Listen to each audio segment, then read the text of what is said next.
Here another rendition of Chronicles of the Third Way, Chronicle 3 here with my brother Kale. Thank you for joining me bright and early on your side. Welcome. Yeah, brother, how you feeling this morning? Good. Um, yeah, I woke up a little later today.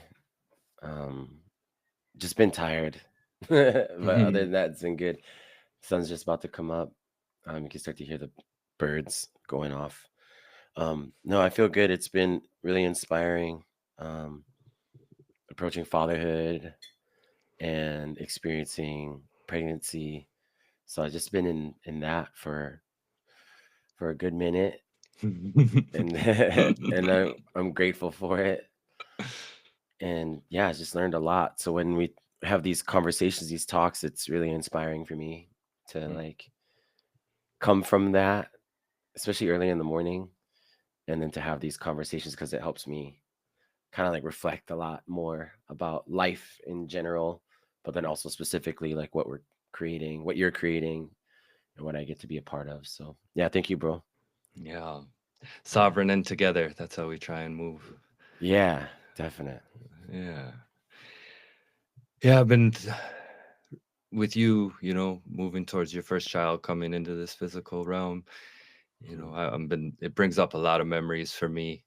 And, I was much younger when my first came. I was 25, and Mm, my sister already had a 1.5-year old at that time, mm, my dear nephew Galen.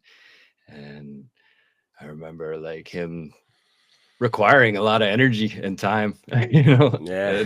and me just being like, oh, okay, I have to get ready for for something.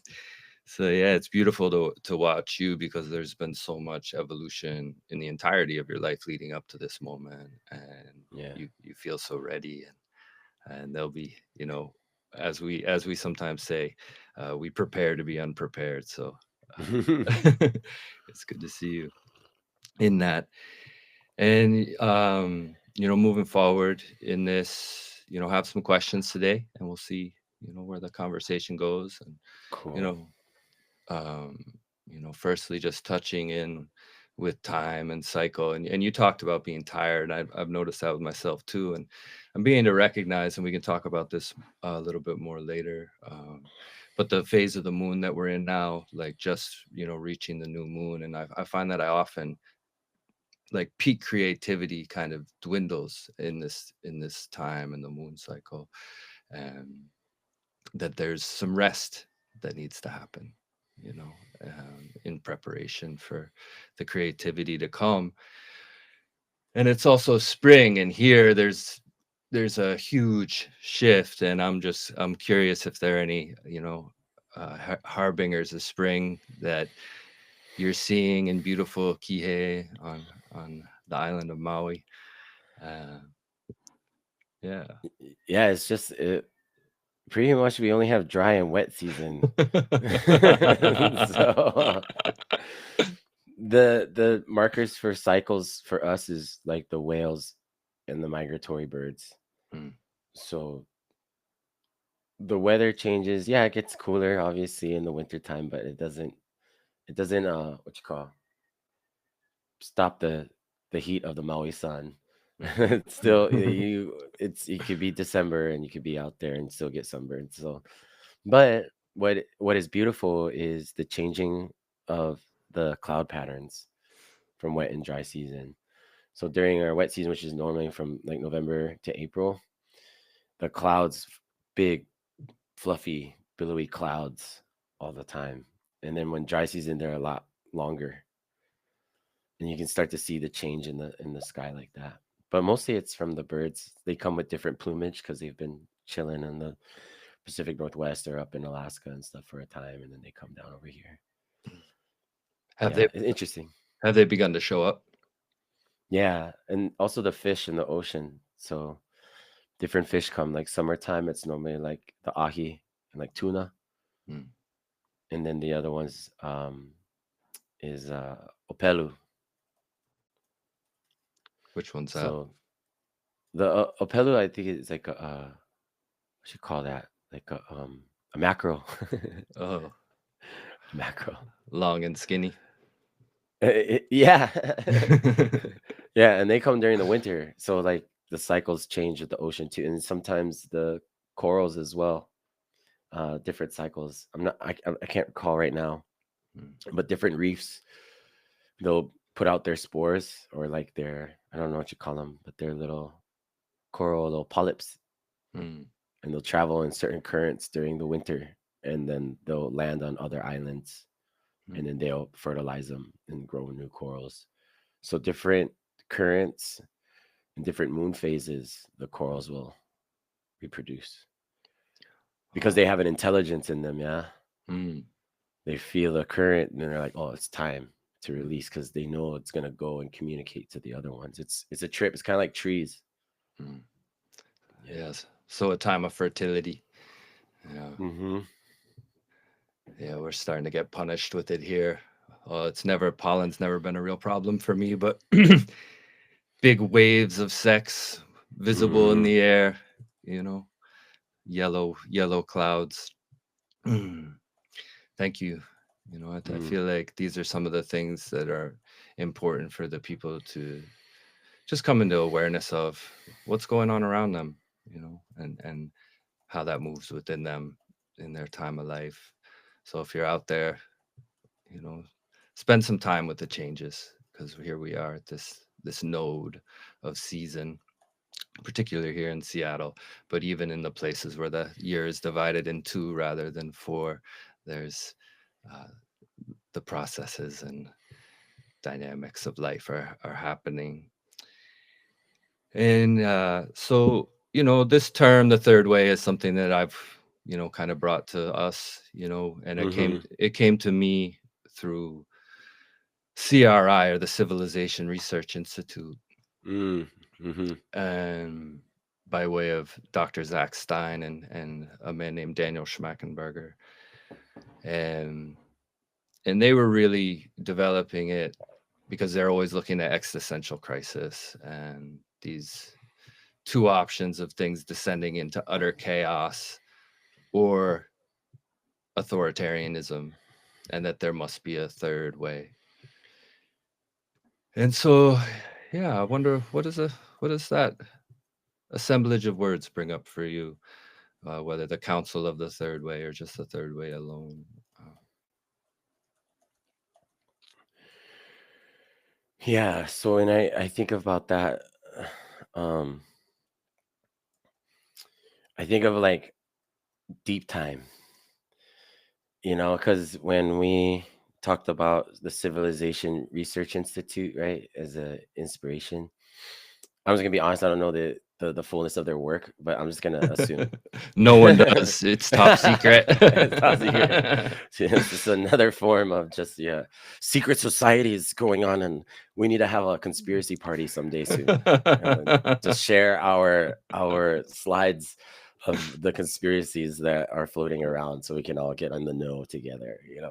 Um, but I think about deep time. So when it comes to like the indigenous wisdom, right? So we're looking at timelines as linear because we're humans, and it's easy to move that way because we go through our life cycles, different life stages. So we age, and then along the way we see different seasons. And then what typically happens in civilization is people don't know what's going on outside of it. They only know people time. They only know job time, career time, school time, work time, baby time, you know, old time, but they don't know the time of like rivers and mountains and forests and migrations of animals and the rising and falling of peoples as a whole. Within that, because cities are actually condensing densities of populations in one place. So the route for them to understand time is exactly how they're living. It's stacked on top of each other in a very narrow way. But when you look at people that are nomadic and they travel around, their time spirals alongside them and with them through the different places that they go to, along with the climates that change. So nomadic peoples normally have summertime place they live, and then wintertime they want to winter somewhere because winter can be really harsh in sparse areas where they would normally be flourishing and lush during the summer. So they'll go to winter type places where, more than likely the water is still flowing, and there's probably, what's you call that? Like onsen in Japanese. Was that hot water? Like bath pools? What do you Mm, call like hot springs. hot springs? Yeah, Hmm. like hot springs. And so that's like that's what they want. They want to be able to be around places where they can still be nurtured and nourished throughout the winter, and find places where they can stash their food and have that throughout the winter. So, our people, aren't just in the past, right? Our ancestors, the- they're not just something that has happened. They're not just figures locked away in some other time. They're actually in the middle. They're neither back there or in the future. They're like right here with us. And we become the embodiments of that. We are the seeds planted in their dreams. That seventh generation principle to me is a middle way or third way. It talks about how when we see ourselves in that ancestral return as living ancestors, then we're part of this middle way. We're not just stuck in this one part of linear time. We become part of the spiraling that involves moon phases and seasonal tides and migrations of birds and animals, and understanding that certain nations of those families that we cannot see in the ocean are active too. Land and sea, life and death, everything is fluid. The boundary between worlds is minimal. It's the liminal spaces. I like that. Liminal and minimal. But that's what's coming up this morning.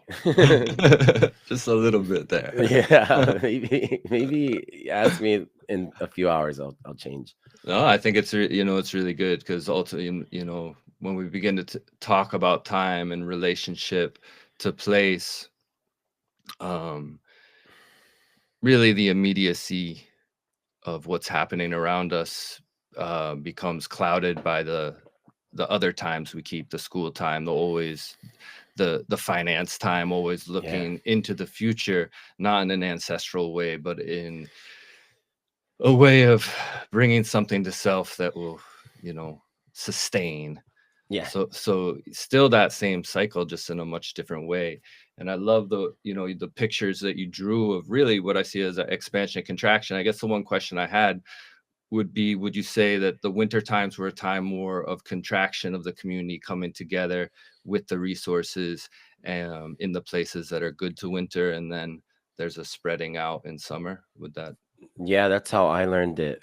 Was like that was because so I've learned two kind of like three ways. So one is for our ancestors that were migratory. Yes, that's what it was. There's an expansion during the summer, and we feel that in ourselves. Everybody, even as modern peoples, it's like, can't wait for springtime. I'm gonna go outside and and smell the flowers, and spring cleaning, and like we have all these things. Easter, like all this stuff, and our nomadic ancestors. Yeah, it was a time to spread out.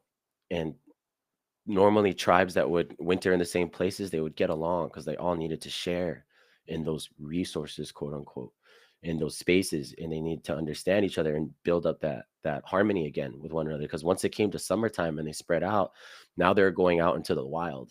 Now they're going out into other places where other tribes are going to be involved, and they might not be as friendly. And so during the summertime, they would set up ceremonies in a way that they could bring the families together because they didn't know who was going to survive that winter. Because a lot of the old folks and the babies probably wouldn't make it, especially if they were coming in at a time unexpected. Because most nomadic tribes try to have their children all at the same time so they could raise them together. So they were having generations specifically, throughout the year so that all these babies would come together. So yeah, they would contract into these spaces because who's going to live and die, life and death. And then in the summertime, they would spread, and then they would go mix and mingle, but then also get really like protective and create boundaries around where they're at. And then you have people in the tropics, like us in Hawaii, you know, we don't leave. We used to migrate to other islands, but we're going to other islands. We're going to other tropical places. Because in this environment, when you have the warmth of the sun all the time and everything can grow no matter what, you like every like kind of species of plant or animal can make a home here in Hawaii. It changes the understanding of relationship to your environment as a human being. You see that the world is full of abundance and you want to continue in doing that. Sex is all around you all the time. So we're just populating, and that's kind of it's kind of a good thing and a bad thing. It depends on the tradition. Some traditions wanted to make quality human beings throughout the tropics and the islands. Others, if they had chiefdoms, they just wanted larger populations because they could enslave them and control them.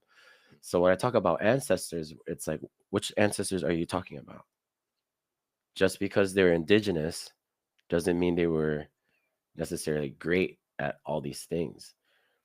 The ones that had the third way, they were really cool, but not all of them were like that. Because what I think about, and sorry, I'm talking a lot, but Oh this is a no. really good topic because we talk about civilizations, and here in Hawaii, we're able to populate these islands with food sovereignty and sustainability for like 1.5 million native people. And that's almost kind of the population we have today in modern society, but they're all condensed onto one island, particularly Oahu.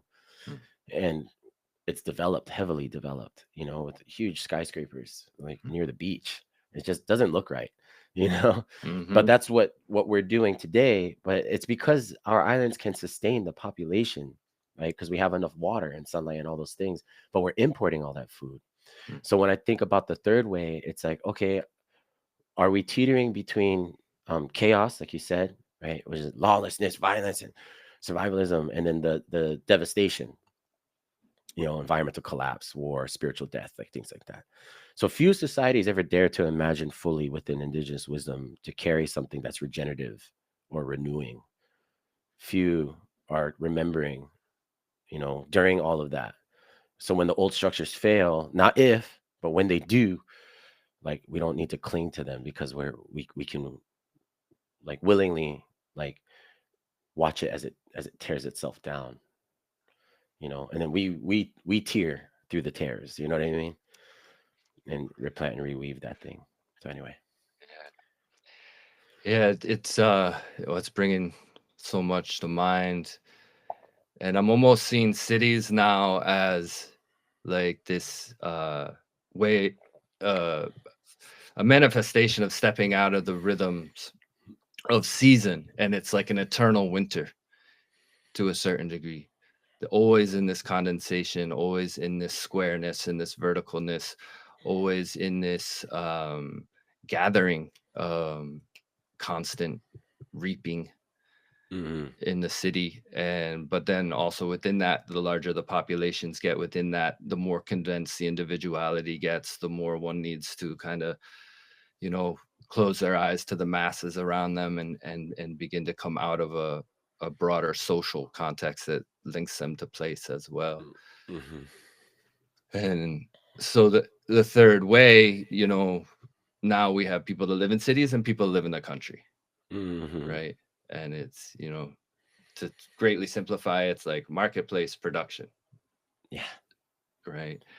And so there's a rhythm that's been broken from, that was laid down by the, you know, the indigenous walking and living just in the creation of superstructure cities.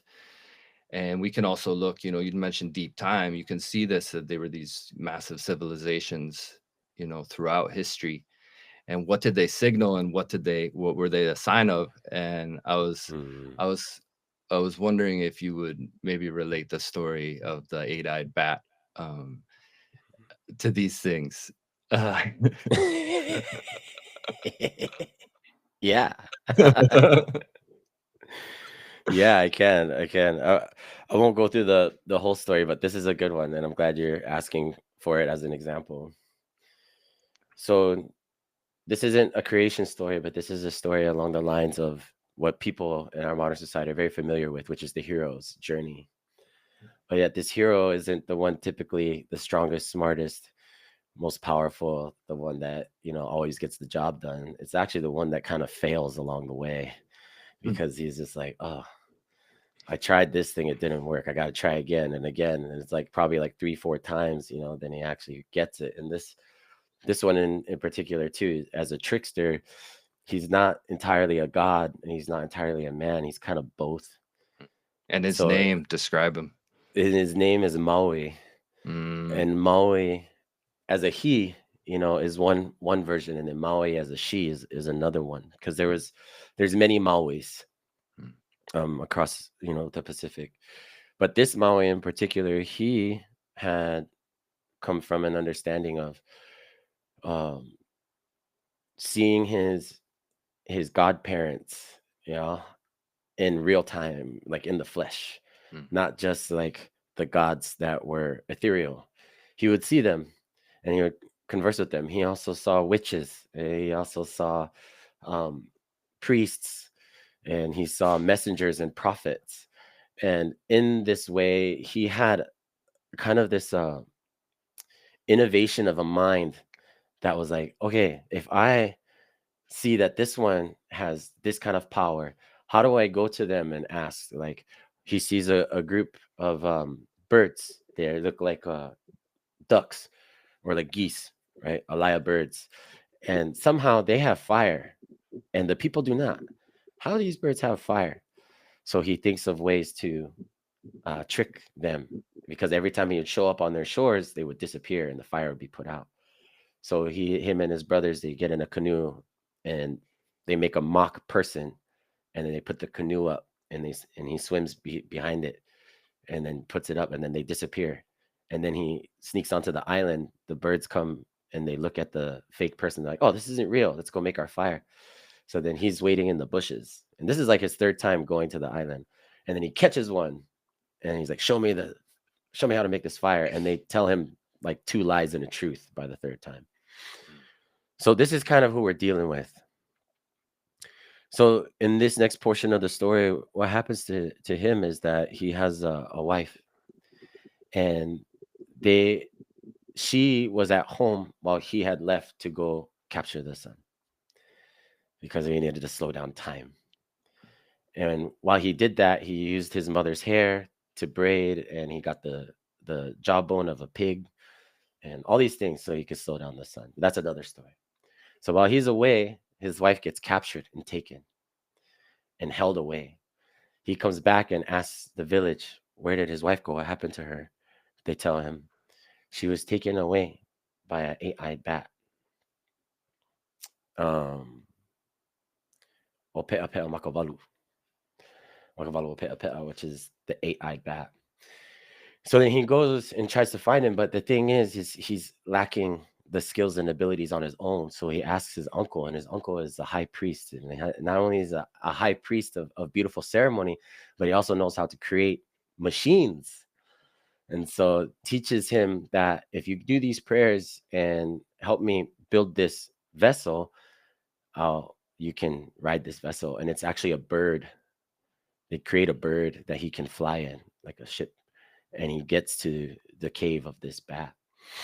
And he goes to battle with this bat and eventually destroys the bat, cuts the head off, and brings the head back to the village and saves his wife. So that's the short version. So there's certain things that I bring up is this. The eight-eyed bat is representative of the all-knowing, omnipotent, all-powerful, omniscient, omnipresent, right? All-knowing, all-powerful, everywhere, all at once entity, because it's an eight-eyed bat. And it also, when it Yeah, the 8. rests, yeah, exactly. The eight, infinity, like forever. Mm, And so, and also the bat likes to hang out inverted, upside down, and covered. And so the eyes are closed, and then when it opens, it's poof, there's this power, this presence of light in the entirety of the cave. So what he's actually battling is this all-powerful God that says this is how things are to be. This is what time is. This is what you are meant to do. And I captured the feminine from the village. I took the most precious thing, another goddess, and I claimed her and captured her and put her into this place. And so Maui, being the trickster, he wanted to destabilize what became this sense of uh, normalcy, of this is how things are supposed to be, and this is the way, because I am the all-powerful God. So Maui was kind of the interjection of that reality to then bring in the multiple, from the singular to the many. And that's why when he cuts off the head and brings it back to the village, he shows the people, he's like, even this one can be killed too. Even this one has its limits. Even this one, in its own hubris, thought could never be destroyed. It can do whatever it wanted. But Maui said, "Oh, I know otherwise." But he implored, yeah, he implored the assistance from an elder who knew things about this way that he didn't know. And so his uncle had to teach him. And along the way, by building something together, he could learn that there was other ways to approach this. There's other ways to get to this destination. There's other ways, not just to attack or destroy this god, but to approach him. Because if he didn't have the magic of the bird, he would have never have gotten there. And if he didn't learn the experiences of capturing the sun and learning how to make fire to help the people first, he wouldn't have been able to destroy this eight-eyed bat. And so when we talk about time and deep time, the story, if you have the ears to hear and the eyes to see the story in itself, it's giving you kind of a blueprint on how to approach this immensity that we're dealing with modern society, because modern society is the eight-eyed bat.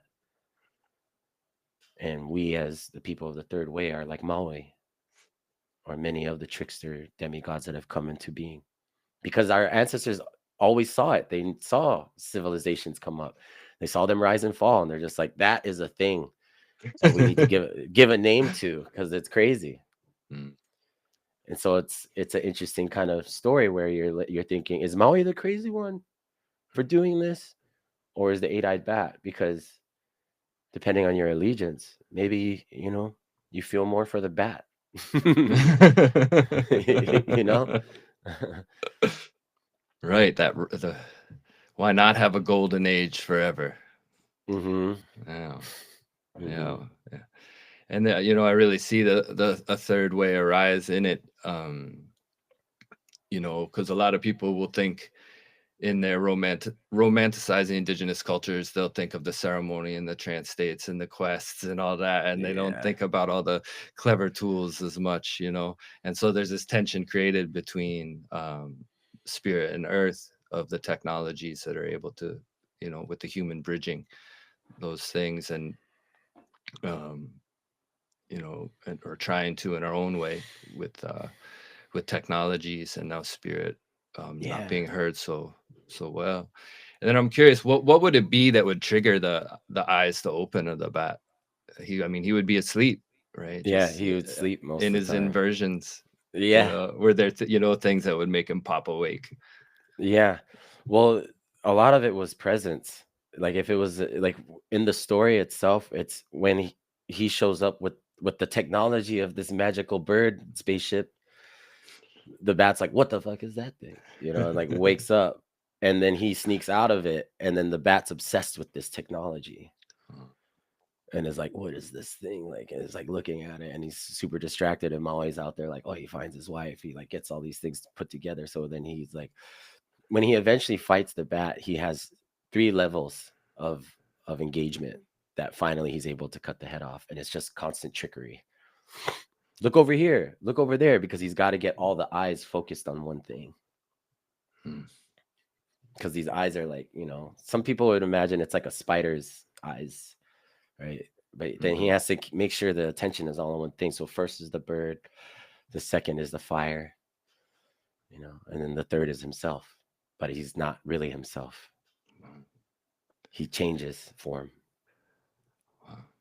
Yeah. What a beautiful picture of where we are I know. as human beings. It's it's crazy, man. That's why it's like when people really ask the questions about these stories, and you can go deep into them, you start to see that, like, our indigenous ancestors, they always knew the third way. It's not old. It's not an old thing. Mm. Like we think it might be old, but because they were doing it, but it's an ancestral intelligence. The original AI has always been here. We've Mm, always been communicating with it. Um, and you see it, with indigenous people. It's hard for modern people to see that when they first see, because like you're saying, it's like, oh, it's this ceremonies, it's the plant medicine, it's the way they play songs, and like that's great. And I think we emphasize that because we're, a society that loves entertainment mm, and visual, and we're so caught up with it. But we got to remember that like what they're doing is actually very radical. Like the understand like the ecology, right? The understanding that you can do controlled burns, right, for conservation. Indigenous people have been doing that ever since. When you look at the west coast of the states, it's like when the settlers came, there was so much beauty and abundance, and that was because everybody was wild tending. Like that's part of the thing, with indigeneity, is that we're looking at villages instead of empires, ceremonies instead of spectacles, right? Reciprocity instead of extraction. And like, how do you have governance or like a way to be with people? Well, there's kinship and counsel rather than conquest and control. So the third way, actually demands that we unlearn a lot too. And that's the role of the trickster, especially when we talk about Maui. He's like unlearning things and learning things over right. and over. Two lies and a truth. Exactly. Yeah. And it takes time. He has to test it, Mm, and through his failures, quote unquote, he's learning. And then eventually he gets to the place where it's like, okay, this is what's going to work. He doesn't know what's going to work until he does the other two, or even when he's presented with things that are untruths, they're paradoxes. So he's constantly working with the paradox. Yeah, that's the third way, I think, too. yeah, I agree. It's a trickster way, and it's interesting. There's a lot of conversation, and it almost becomes, like falls into sloganism again, or as a deity to worship again with the Mm, trickster. But what is what is the wisdom being presented here? Which is that ability to see the two lies and to actually learn from the lies, right? yeah. And to not create chaos for chaos sakes, but be willing to go into kinship with the chaos on both sides of the things. And I think you mentioned the word evil, but the way I view evil is always this tension between polarities of condensation or hardening scleroticness into the Right. sulfuric loosening, Mm-hmm. dissipating, dreamy, constant future building and Mm-hmm. things. And so this trickster way is such a wonderful lens to look at ourselves and the things around us.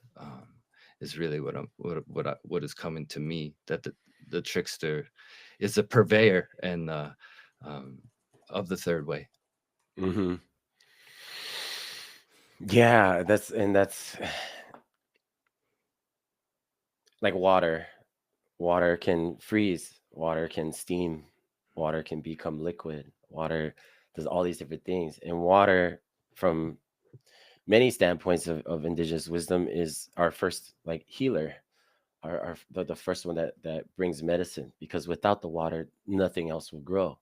So she's the first one to come. And so when we think about good or bad, or like righteous and evil, it's kind of like that. Is like, is the water evil for doing what it does? Not necessarily. It's changing. And then even if the water is polluted, it's not the water that's polluted, it's the particles in it that pollutes it.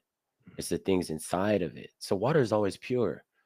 So even in its transformations or transmissions, however you choose to view it, the water is still pure. And whatever toxicity or pollutants that are in it, we can always filter it out if we have the right tools and the knowledge.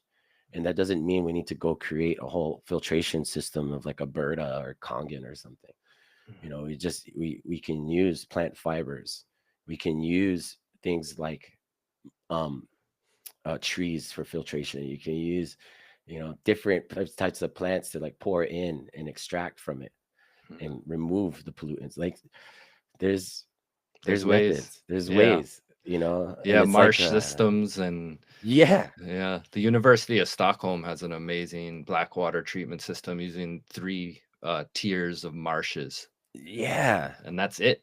Oh, they Mhm. also they use rhythm. They use these things called flow forms, which mimic the pulsing and spiraling vortexing of creeks. They're these big clay vessels, and Mhm. they figured out that it was essential that rhythm was essential for the water's nature to purify. That's That what's up. that's the dance. That's so cool. Yeah, and even if we were to create our own little filtration, right? Like you have larger rocks, smaller rocks, the pebbles, then you have sand, then you have like a spongy plant fiber, and you pour the water in there, and then it's like there. And then you have these larger ecosystems of the marshlands, and that's what was so important out here in on Maui. Like everything's developed now, but it used to be marshlands. And so what would happen when we have these big rains, because like Kihei floods like once or twice a year Mm. because there's no more marshlands. And the way that they've set up the system, it's chaos. Yeah, they have crazy people burying hawthorn hearts there, and Yeah. It's like, and then the whole thing just goes boom. Now we have to readdress everything. So yeah, that happens too. And so we understand that like yeah, that everything isn't gonna be in order. Chaos is necessary for us to address things because things change, cycles move. That's the point of it. Like movement is life, right? Just as much as ceremony is life. But like when we talk about these marshlands, it's something that the modern senses look at and they're like, ugh, gross. It stinks. It's dirty. I don't like it. Let's fill it up and put something there that's pleasant and nice. Let's develop it and make it better. Forgetting that the ugly, stinky thing is what actually purifies stuff so that when it goes back to grandma to the ocean, that water is clean and that's what she's taking in. So everybody else, the corals, the fish, they thrive on that. And even so, like when rivers and streams flow, all the green debris from falling leaves and nuts and whatever else, that the rivers are taking all that, especially from big water flows back into the ocean. So the water will get brown for a little bit because there's a lot of things in there, but all the fish are eating it, eating that green debris because they're the coral fish are herbivores. So we gotta, see that too as a third way. That, you know. yeah, the place where the tension is held in balance between the mountains where the waters run down in the ocean that'll receive. Hmm. Yeah, Hmm. that middle way. The middle way, yeah. And like how you're saying with the body, right? With you didn't use this word, you used something else, but I thought about like tonic, when the body's tonic. Mm, Um, and it's like tensioning, right? So chronic or excess, tonic states in the body create stiffness, lack of fluidity, mm, right? Like shallow breathing, pain, fatigue, emotional rigidity, mm. because the water is locked up and the Oh, body you can feel it like it's just hardened. And mhm, then when you bring in tone, right? Tone, which can be, like the balance between the tension and relaxation, a healthy tone engages the body differently. So then now you're hydrating, you're moving the fluid, so things aren't stuck. And so that's, I guess a representation from us as a body to the larger bodies of ecosystems. It's like, yeah, you don't want to cement everything. mm. It's Yeah, crazy. that tone, that tonic becomes clearer and more harmonizing the greater we pull the poles of intensity and relaxation, right? Yeah. Can we take ourselves to the depths of true meditation? Can we push the body beyond what it wants to do in dedication to the purposes we serve?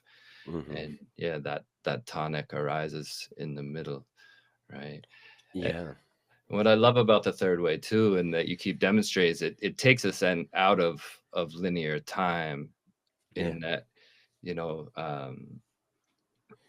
it's a middle place, Yeah. right? It's not one, two, three. It's one, two, three, Hmm. spatially, right? Yeah. Yeah. It's considerate of the other 2 points as well. It's Right. not just like, "This is the only way," which is what I think a lot of, kind of spiritual teachings have kinda been hijacked. Mm, It's like, I'm a middle way type of person. I think Buddhists and Taoists are really about that. mm, But when you take that and put it into the Western mind, where it's always about either this or nothing, then it's like, well, it's just the middle way now. And that exclusion thing still shows up because it's like our nervous systems. right? If our muscles are tonic and they're always bracing without us fully aware of it, and it can't let go, then the nervous system as well is always in fight or flight mode, even when there's like no danger or threat. So if you're choosing a middle way as a concept rather than for what it's actually asking for, right? Then you're not living it, and it becomes the same thing you're supposing you're different from, but you're the same thing. And that's where you see New Age spirituality come in, because they're like, "Oh, we're not talking about God," but you are, because you're saying the same things. Yeah, You're saying you the just exact same. created a new one. Yeah, it's the exact same thing. You're just not saying those same words, but you're treating it the same. And you're Mhm, like, no, it's a middle way. It's like we're all inclusive. It's like, yeah, you're all inclusive to this rigidity of what it's supposed to be. And if it's not that, then you're like, get out of here. We don't want any of that.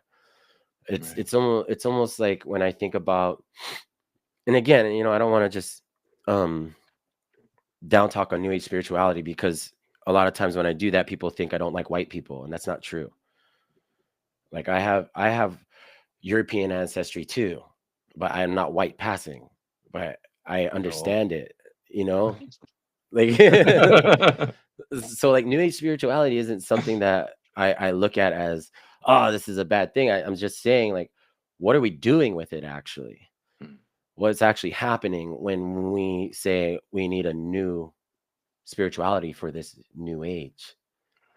So maybe the middle way as well is addressing that, right? How are we in this time of amnesia and anesthesia, learning to repair things along the way?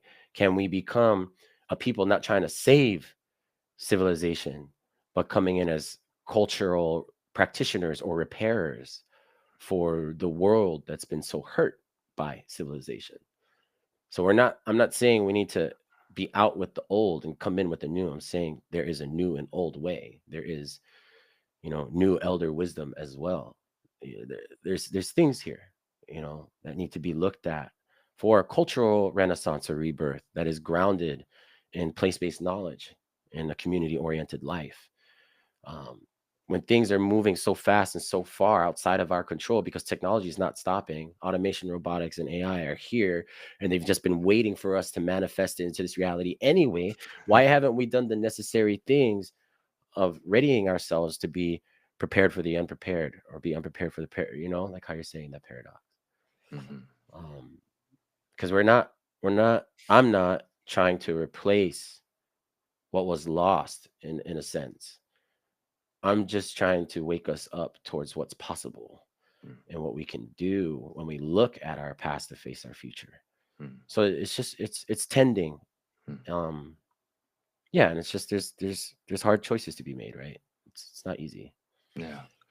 And I think it is important to look at. I mean, we just, beginning in 2020, saw this enormous. I was actually writing about it last night. I call it the second new age, but it's really only the second new age to me, because I saw in the 80s and 90s there was a similar There you incarnation go. of these things of perfection philosophies, and a lot of transcendence, a lot of Lemurian talk, and Yeah. making these fantastic stories. And in the effort to bring compassion and understanding to it, I see that it's born out of a longing. It is born out of Yes. the grief, but it Yes. is this wanting to be in the know, to have the way, and to be part of something that no longer exists. So, like, Right. just recently I heard about some people in California, um you know uh that were claiming an Egyptian lineage,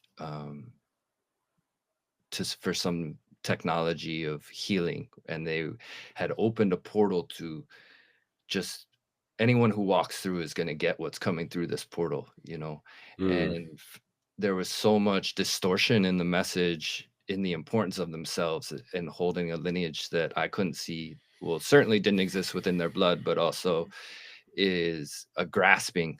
I saw it as this latching on to something in hopes that it'll be the same as we remember, because ultimately the Mm. longing and the belonging is born out of deep time, because we all, no matter who we are, have memories of these times within our souls, of when time was kept in rhythm with earth and cosmos, and that the land was allowed to flourish under, Yeah. the stewardship, and which is a poor word, but under the tending, Yeah. life tending of human beings.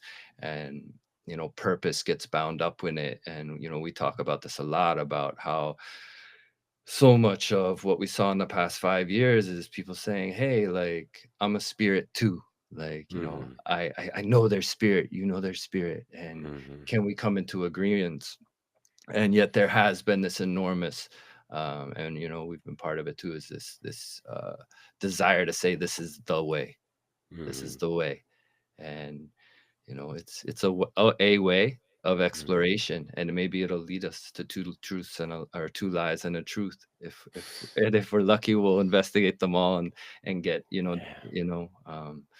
be willing to be in witness. And I think what you were describing a little bit too is this tendency of people declaring a third way, but they're only going to look at the two lies from a great distance because they're always in the middle. Yeah.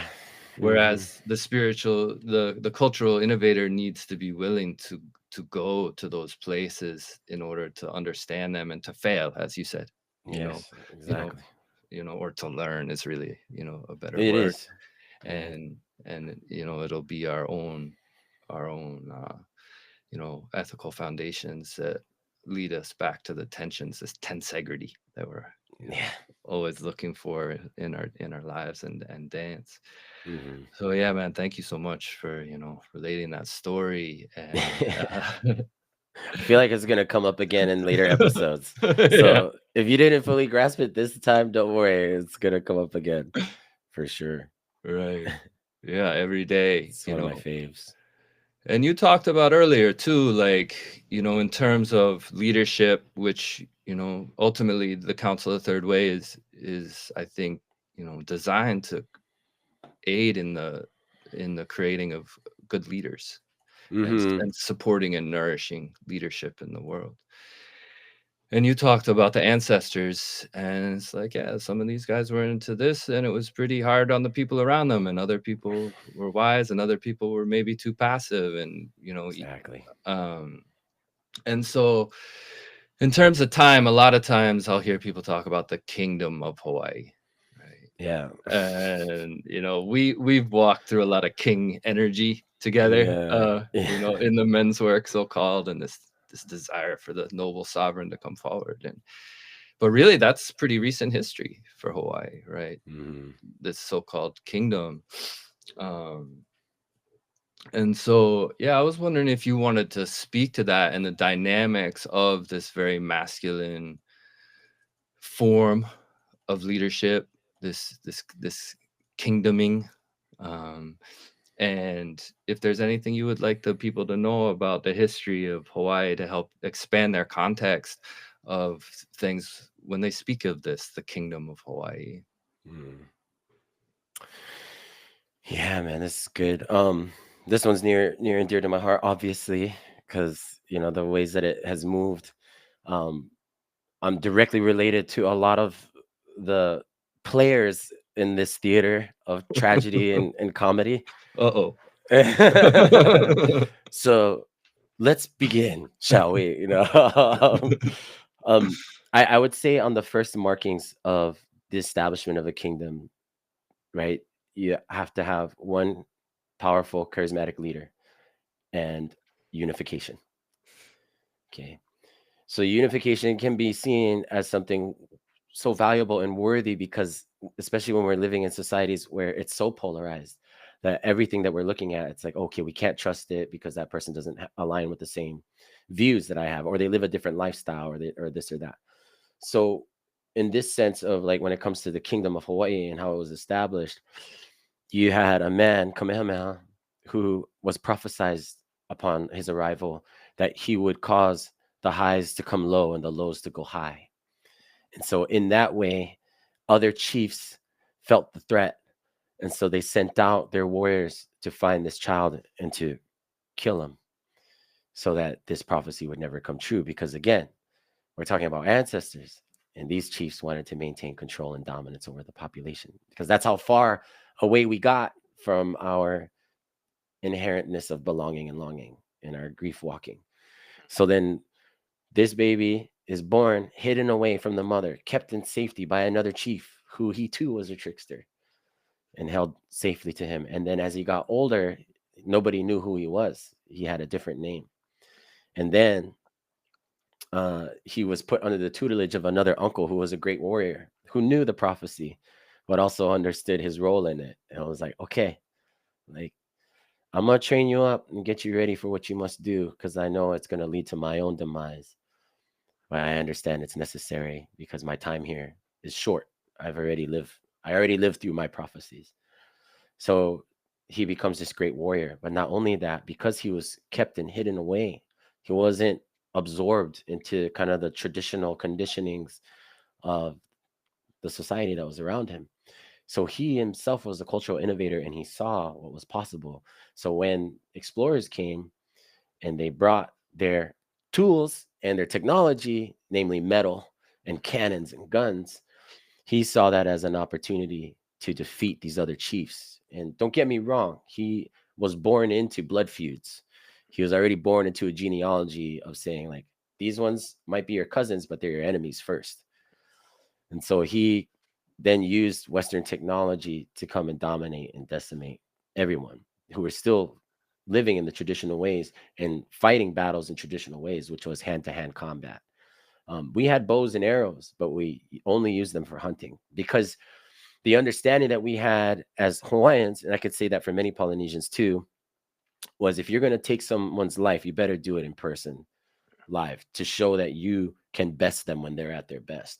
That was a high honor of mana that you would exchange with somebody through combat. And it was the same with lovemaking. You know, that's how we saw these things. It was just like um cultivation and what do you call that? Like heightening or elevating, accumulating of this mana. So what he did was he said, done with all that, I'm going to use the guns and the weaponry, and I'm going to use tactics outside of the traditions to set people up into traps and utterly destroy them. Mm. And so that's how the kingdom came to be. Is he became the single sole chief of all on all the islands, and he didn't just do it through war. He did it through tactics as well. He got, allegiances from Kauai. He had an uncle, some say his father, who was Kahekili, the Mo'i, the high chief of Maui, who was the most trickster strategist of them all. But he was old already by the time Kamehameha came. So what he did was he escaped with his daughter to Molokai, and Kamehameha, still in the traditions, wanted to lay claim to these many wives.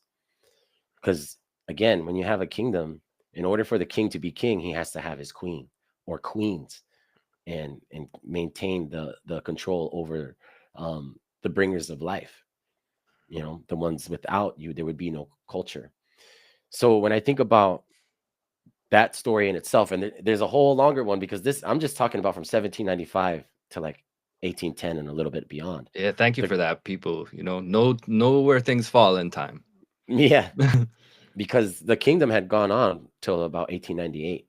So there's a whole span that I didn't talk about, but I'm addressing this because we're speaking upon masculinity in leadership and what that looks like. And so if we look at Kamehameha, some will say, what a great unifier. He established a kingdom, a sovereign nation for all the people. But if you look on the other side, you're like, this guy was a conqueror and he destroyed a lot of genealogies and eliminated entire lineages that we no longer know about or see anymore because their families are gone. And maybe the descendants of those people are still alive, but their ability to be who they were at the time to carry that forward is no longer. Their languages are gone and some of their traditions are gone and how they did things. So when we're looking at masculinity today in leadership, I think we need to focus on service and service to land, air, and water, to natural law. That should be primary focus. When I see leadership that is saying, well, I've been here longer in the men's work, therefore I'm a leader, you should give me the credibility and the validation by putting me up front. I'm like, that's not leadership. That's you wanting to be seen or have power in some shape or form. But service says, I've learned what I've learned. I've gotten to this place. And it's not that I've done something because I deserve it or earned it. It's that what am I providing into these spaces that help other men understand how to be of service. That's where I go with it. So there is a very clear understanding that if we're doing the men's work to create leaders, what is it oriented around and what's it centered on? What's the actual thing that we're getting to? If it's just to become men's work facilitators, then we're not doing a good job in our leadership. But if we're saying, let's teach men how to be tenders of life, to get back to land, air, and water, and along the way tend to their wives, their daughters, their sisters, and their mothers better, then I think we're on a good path. But I don't see that.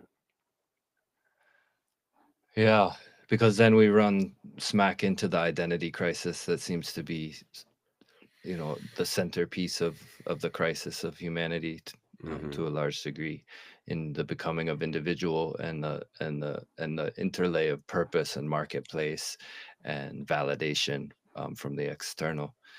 Um, so yeah, that emphasis on service is so needed. And I wanted to talk a little bit about the leadership displayed about by Kamehameha's uncle. Yeah. And it's almost like, to me, he like slayed the inner eight-eyed bat, Yeah. right? Because he Yeah. paved the way for his own Mhm. downfall. In that there's this, if two lies and a truth are going to appear, there's, do we want to look at the use of steel and conquest as a lie that, you know does it need to be investigated, or was it the natural, repercussions of what was already happening within the societies? And prophecies are a slippery slope. Where'd it come from? Who wrote Yeah. it down? Was it coming from a lineage of priests that wanted to establish power deeper in time? Or Exactly. was it a young girl who by the fire was sipping on a coconut, and a dream came over that she spoke to the grandmothers first? Like, Yeah. where did these prophecies come from? And so much of, for me, the third way too is like weeding through. I mean, we live in a time of just voluminous prophecy, right? Yeah. Even the way data is analyzed is, Oh, so, is this new prophetic way that's constantly in our faces. So I for think these sure. things are so important for people to have. Thank you, for sharing. Yeah, brother. I've And been. to your point as well, it's like, where do these come from, and where are they going, and what happens? And just one more example of Kamehameha, because I didn't, share this part. But after he did do his conquest, he went back and he repaired Mm, as best he could. He brought his warriors back to become life tenders, mm, to build back what was destroyed, the agricultural, sites, the ceremonial spots. Like, he brought those back, um, after the devastation. So there is a point of contact for masculine leadership, that I believe requires remediation and reclamation and repair. Um, like I said, we can have an emergent leadership come through that's based around life tending and service, to the feminine, because that's what I believe is what we're here to do. And many times, like, I kind of see it like this, like, you might have toxic masculinity or bad men or whatever, and then you're gonna have the good men there to approach it. And then right there at their backs, you're gonna have toxic femininity, and, like, uh all these women that are like, men are evil. But the whole time it's like, it's a man there with his presence, protecting and creating a boundary, even when he's getting arrows slung at his back, and he's still going to approach it. So that's what I see is necessary in our time. With all the volume of prophecies, can we as men still stand in that middle third way, knowing that there is an avalanche coming and we're going to be hit by it, kind of like the uncle knowing it's coming, it's going to lead to our own downfall, while the ones that we're protecting as well don't see what we're doing until after, and when then we everything welcome settles. them into. And Thank then you. we come back and help. So I Yeah, think that's the time we're in. yeah,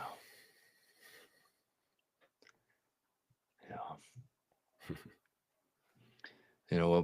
Someone who had listened to our first conversation, they asked, I had said something about holding space versus shaping space, Mm, in terms of leadership.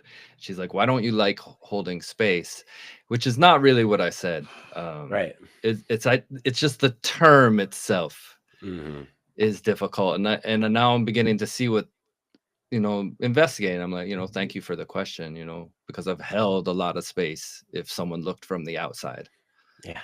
hundreds of hours of space holding. And, Hmm. in the phrase itself, there's the clutching, right? The clutching to power, the clutching to lineage, the clutching to away, in the language. So I'm always wary of it. But then I realize that you and I have been blessed to be in the emergent that happens between the leadership forms a circle and it is held, right? And then a man comes to the center, and we've had the ability to shape within that. So the initial shaping and then a holding of a type happens. But, I see our job as there. It's like, okay, let's find the two lies you've been telling yourself, and see if a truth naturally emerges through their own witness of themselves, right? Mm. And so the leadership itself becomes this, just a light that shines on these polarities of untruth. Yeah. So that, because the best processes, which is another word I struggle with I again. know. Like, is it a meat plant or something? I Yeah, don't that's exactly what comes to my mind. It's like we know. got to process this whole cattle to turn into ribeyes and New York strips. Yeah, and I guess in a way we're taking taking a human being so that they can feed more people in their lives in the service of their community. Pretty much. you know, but the ones that were like, for me, like the highest, if you were on the outside looking in, we were doing the least. And I would say almost 50% of the time was silence or Yeah. witness, waiting for, Hmm. just allowing that space to be where the lies can't run any longer, Yeah. but in willingness to grieve and move through that with men, then the truth, you know, tunes in, or the tonic arises, Yeah. to go back to how you were talking. And I'm continuously learning, how to create that tonic between the holding and the fluidity, Yeah. um, and avoiding a way being the way. Uh, Yeah. you know. This is the way. Yeah, let's check it out. Yeah. Oh, dead end. Dead Okay. end. Yeah. Better call an ego for a ride. Yeah. Yeah, and that's what's cool about it too. It's like how you're speaking on it about holding the space, right? And like there's ways of understanding it, but then we can also say processes. There's ways of understanding it. So as cultural innovators, as men that are here for the building the bridges, repairing the bridges, it's not that we need to redefine these words, but we need to give the understanding of the visual of the imagery that comes when we say them. Because the first thing that you and I go to is like meat plant, but what we could do is tell the story of the process in a way that we say, this is how we render a man so he can feed his people. And the process can change through the imagery, and people might associate it with different things. So, um, what I'm talking about, like, so in Hawaii, we have this word called kanawai. Kanawai. And many times to directly translate it, it's like law, right? These are laws, like things to follow. But what people don't know through that direct translation is the actual story behind it. Is that it's not man-made law for control, it's a natural law, a sacred law, a way of flow, right? Towards the original order and chaos of life. Because in the word you have ka, which means like to place something or to cause it, to cast it forth, to project into time. And then you have na, which is a plural, right? The many or of those. And then you have vai, which is water, fresh water. So poetically, you can say that it evokes the placing or causing of many waters, right? To speak on way that water moves and channels its creation and the natural flow of life that must be respected. So if water is life, then why wouldn't we call our laws kanavai? You see what I mean? So in that sense of it, it's like if we understand the ways of water and we bring humans into the coordinates, into direct accordance and coordination with that, well, let's give them words so that it puts into their minds and their hearts what it is that we're actually doing, rather than just say maritime law, Well, common law, consumer that's law. the shadow, right? And like some people say, it's this is one of those conspiracies is that we're actually still completely under maritime law, Right. right? But we'll, yeah, It's well, it's the direct transactional relationship of import and export and trade, which brings us back to the marketplace, and that's the maritime law, right? Is like, how do we use these waters, right? These these flows of currency, and to create banks and like all this stuff. So that's hidden in the language. mm, So when we talk about kanawai, it's kind of looking at it from the different lens and turning it on its head.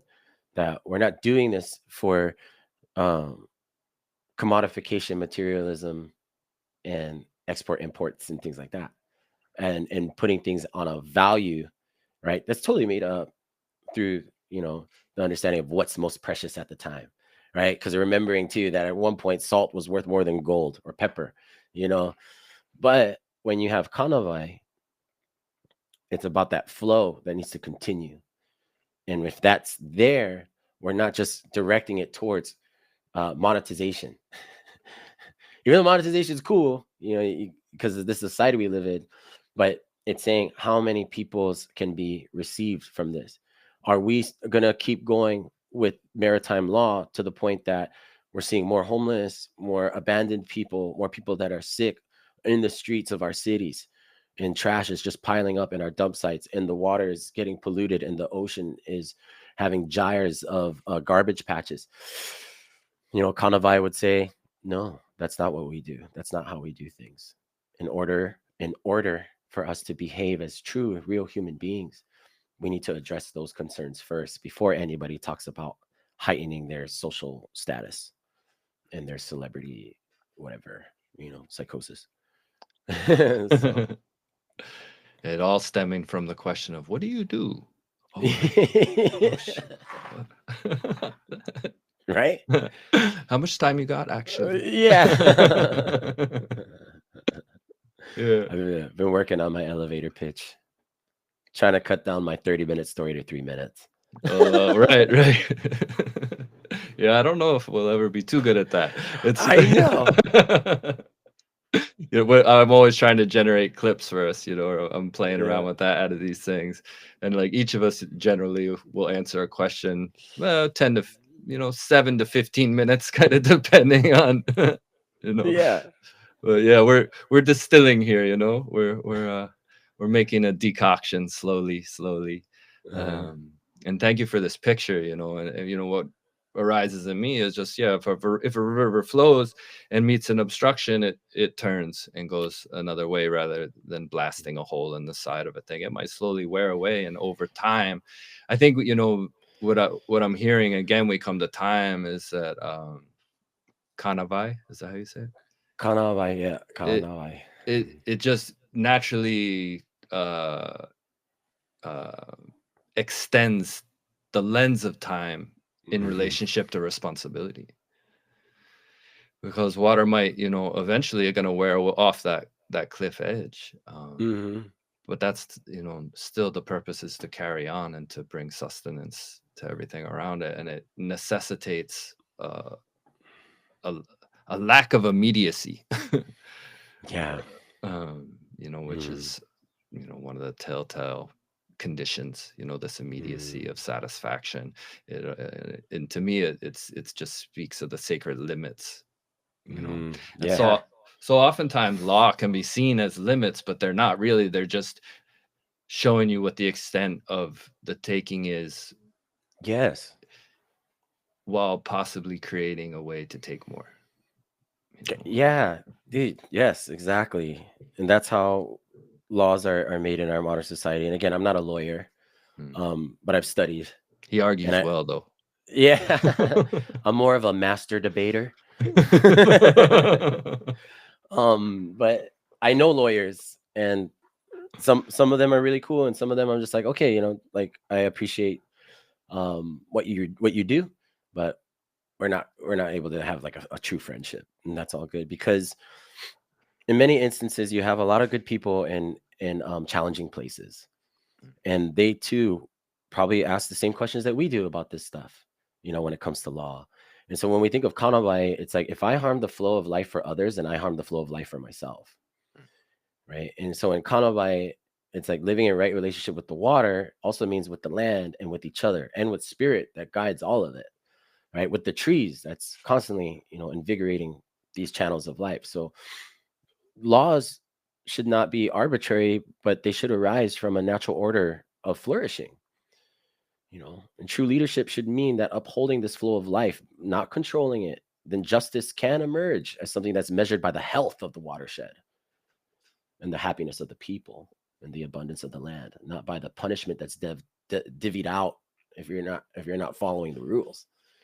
It should be like, oh, here comes a course correction for the individual and for the village of the people, the community. Like, hey, this person did not follow the kanawai. What's going on, everyone? Mhm. We're not like, hey, you need to, come in at this time at this day because you have unpaid traffic tickets. Mhm. It's like, Right. why is Brada not able to pay his traffic tickets, everyone? Yeah. Like, Now we have the water coursing. Let's see. yeah, yeah, exactly. And so then now the empathy can come because now people are like, oh, this isn't just his problem. It's my problem too. Why did we let this go on for so long? We all have to ask ourselves, like, oh, because we've actually lost sight of the flow. We lost sight of one of our own that's here, and because of our lack of sight of not bringing our attention towards it, we've all suffered. You know, and it's easier to bear suffering when we're all doing it together. Just like it's easier to fast when everybody's fasting together. It's easier to be in ceremony when everybody's consenting towards the ceremony. It's harder when somebody's like, I don't want to do it, but I'm going to be here anyway. It's like, well, just go away. You see what I mean? And we can Right. all decide on that, and it's okay because Mm. it's not exclusionary by telling somebody, "Hey, you're not following the flow." Mhm. It's healthy. Yeah. Yeah, I always loved, the prescription silence for some men, the men that have that Yeah, the constant need to, be the center of attention and to yeah. exclaim and to, do the things they do. But, to me, I really saw it as a great act of empathy to Oh yeah. prescribe the silence and be like, well, you can't be here in this way. Mhm. And it takes the strength of leadership to declare that without anger and without condemnation. And then you have this act. It's like a gift of hearing for someone who's deaf to be like, you cannot talk anymore. Yeah, Just try yeah, 6 hours, see what it's like. yeah. We'll be here with you, and you're included in everything we do. Exactly. you know and I have had men just thank me so profoundly, Right. after that, um, to just dim the noise enough to participate, Mhm. because ultimately, it was all rooted in this desire for perfection and to be seen as someone who could contribute in a way that was knowledgeable and worthy of respect. Yes. um, Yeah. And it's true, and it's the silence of it. So the prescription of the silence is so key because then now they can actually hear the water flowing because the mind is racing and the mouth wants to, yeah, be noisy, so you can't really hear. So when you get silence, you actually have to tap in and hear. And it's kind of cute too, because when we'll be in circles and like the guys put on silence and everybody does their check-in, and then it comes to them, then they're just like, like covering their mouth or like just bowing out. And I'm like, oh, so cute. Thank you. yeah, and moving on. No, you can't Moving do it on. now. Yeah, Yeah. right. Or even better, maybe they learn, what we talk about, that movement is thought and feeling, and maybe they just take Yeah. that opportunity to do something, whatever it is, Hmm. um, Exactly. expands them, you know, Yeah. you know, gives them, at least a question of a new capacity to develop. Yeah. It gives them the language of the body. Why not? Like you can Wow. still tell, you can still share your status, right? You can still share Yeah. what's going on in you by simply moving your hands and your and face. Like, I'm happy. Yay. I'm not talking. This is actually the best thing ever. Thanks, Hunter. Yeah, it reminds me in the mornings when you're, like, I love how you can go directly from being in bed to leading. Um, I've seen him do this many times, but so often, it's like maybe okay, it's like not quite ready for ALA. So make a movement in one sound, and like Yeah. it goes around. And you can expel your last sleepiness or something, but then Yeah. it's almost like it's reducing the doing, and then all of a Yeah. sudden this capacity comes online. It's like, okay, he's awake now. All right, Yeah, it's gonna be a good day. exactly. Yeah. Dude, totally. Yeah, like less for me, more for you, so I can then do the things that I gotta do because Mhm. it's like do the movement and make a sound because I'm gonna copy it, and we all should do it. So that way I can get ready because I am still sleepy. I've been, but I love my mornings. But man, I gotta like with you guys here, that's a whole other energy I gotta wrangle. Normally, I'd give a whole hour to myself, but not today. Not So today. do it for me, please. Yeah, and it's a good thing Hunter woke me up too. Yeah. Oop, gotta go. Yeah, man. But yeah, I find a lot of joy in that, man. Being in those spaces with you, bro, and I'm hoping for another one soon. I know Mhm. you have some stuff going on now. Yeah, getting back at it. Took some time off. From the pressure cooker of the men's work. Hmm. So coming up here in 20 days, Yeah. Hawthorne clan coming together, focusing on the local here, PNW coming together really to set a foundation of core values and Hmm. the language of body and spirit that I'm hoping, to motivate in some people around here to bring them into their settlers' hearts so they can begin to Mm. develop a deeper connection, um, to land and Mm. spirit and the service that we're talking about. We'll be doing a service project as well for the place, where we're staying, which has become a Awesome. little sanctuary for us, and So doing the cool. things that we love to do. Um, and where are we at? Oh yeah, we're about an hour and 15 here. And you too, if you wish, you got Maui Mana coming up, yeah, Yeah. and it's an evolution now, Hmm. men and women. Yeah. If you want to speak to that at all, as much or as little as you wish. Yeah. So yeah, 14th to the 18th of May, we have Maui Mana co-ed. It's the first co-ed.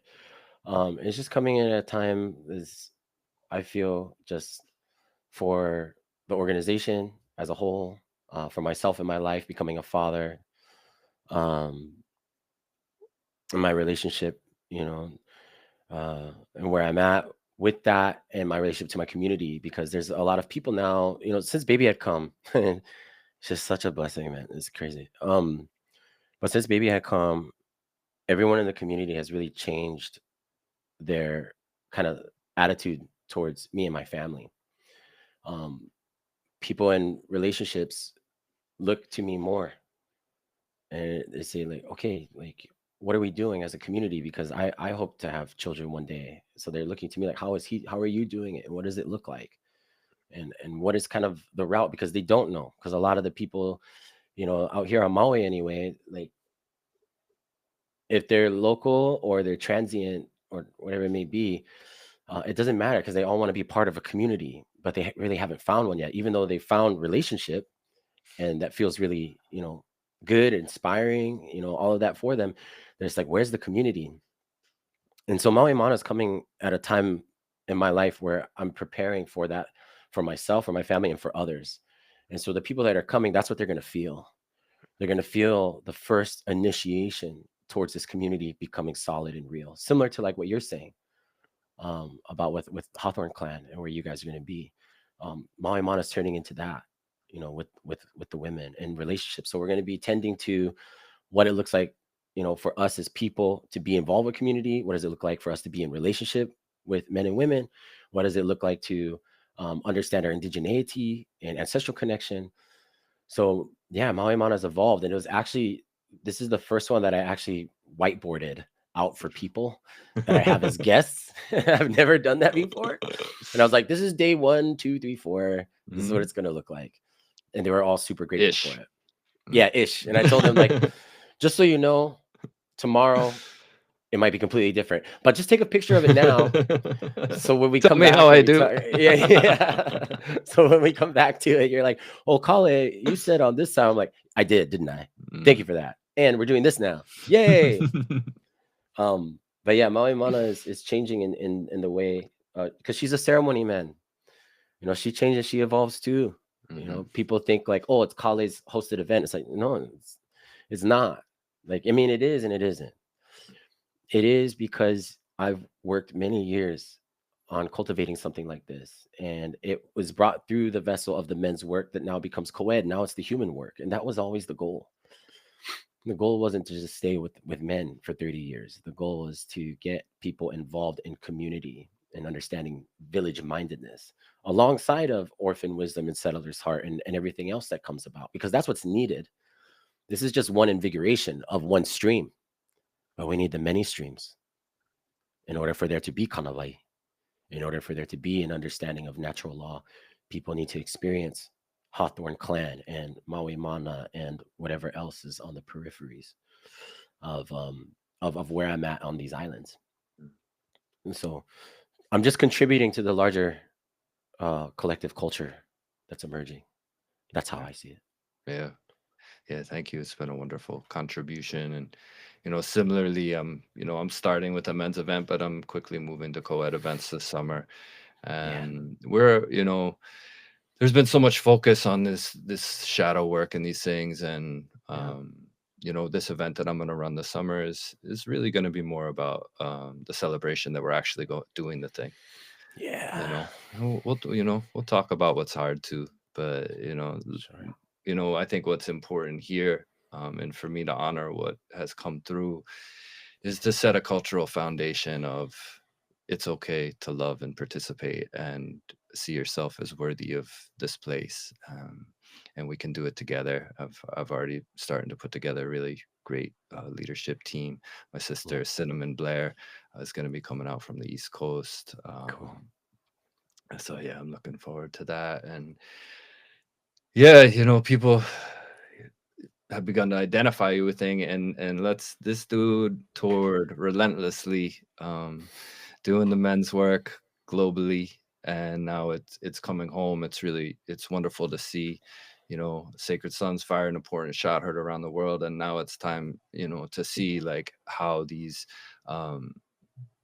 communities can deepen in the responsibilities that were highlighted over the past 5 years. So thank you for evolving the work, continuing with the Yeah, courage and love that you pour into everything, man. And yeah, I know we'll be together and it's again soon. yeah, man. Can't wait Yeah. for it. But yeah, same to you, brother. Thank you for your journeys and for your experiences. Thank you for bringing forward the new elder wisdom. It's needed for me. You know, you're my brother, but I've learned so much from you, from your wisdom and your life experience, and I've treated you as such. You know, like, hey, like, if I'm gonna learn something while I'm journeying in this way, I want to learn it from you. You know, I can experience things and acquire stuff, but if I'm gonna do some real learning, I'm gonna learn it from you. So thank you, for continuing on yours as well, because it's a it's the new old way, man. It just has to. It has to. Yeah, Yeah. Yeah. Likewise, I was thinking about like creativity, and every time we would work together, and I'd come home and it's like so much fertility in what we had done, what had been learned, and what can be um, extrapolated or expounded. I like better, yeah. through the times, and it's always a natural living way. So yeah, thank you for your thanks, and yeah, you're welcome always, the table is set. So yeah. Yes, So yeah, thank you for tuning in. Anyone who's out there, the new and the now, we're about it. This new old way and this new elder wisdom, so seeking what awesome. they sought. We'll continue to learn, and we'll continue to be unafraid to fail and to pick ourselves Uh, up and each other up and move deeper towards service every step of the way, uh, with poetry on our tongues and readiness in our hearts. So thank you again. Tuning out, love over and y'all. out. Love you, bye.